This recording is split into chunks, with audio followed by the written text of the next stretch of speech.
So I was born into a family already that had suffered divorce. My mother was divorced when she had me, and my sisters are half-sisters, so they have a different father to me. But also, they're divorced, I'm divorced, and I don't think there's any coincidences that patterns are repeated as a result. I just remember feeling that I really wanted to leave home at a very young age, because there was a lot of sadness in the house. And it wasn't until really my teenage years that I started to feel very, very depressed, and at the age of about 14, 15, that I started to have an eating disorder.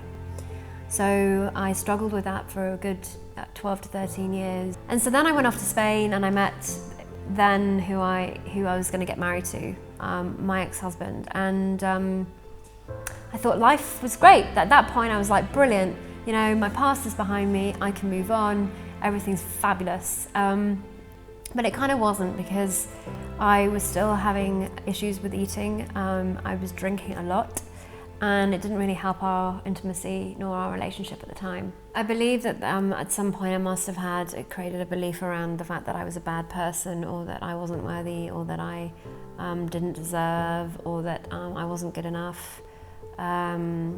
That I had very, very low self-esteem at that point. I felt that we were disconnecting, that somehow we weren't connecting, and I just wanted more. At that point, I didn't really know whether I was coming or going. The pain that I felt was just overwhelming.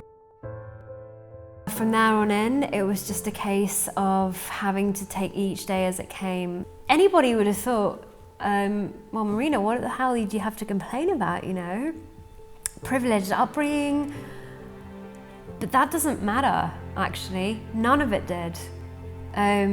Because the outside is not about what you've got, it's about how you perceive it. And at that point, I realized that actually something had to change, and that change had to be me. My self-worth was always linked to the relationship. And I remember my mum's voice saying to me, you're not really worth anything unless you are in a relationship. And so what I realized is that actually I felt like I had to be in a relationship in order to be worth anything.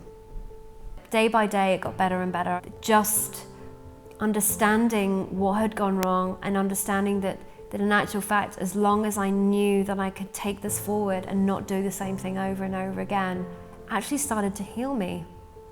And then I decided to do a course, and that was the beginning of my personal development journey. I had the tools, and I had the techniques, and I had things that I didn't have in the past to really allow me to come out of it transformed. And by doing the work, I was able to just come through it the other end, more empowered, and more who I am, and more able to create a relationship that I'm currently living that I never thought was possible.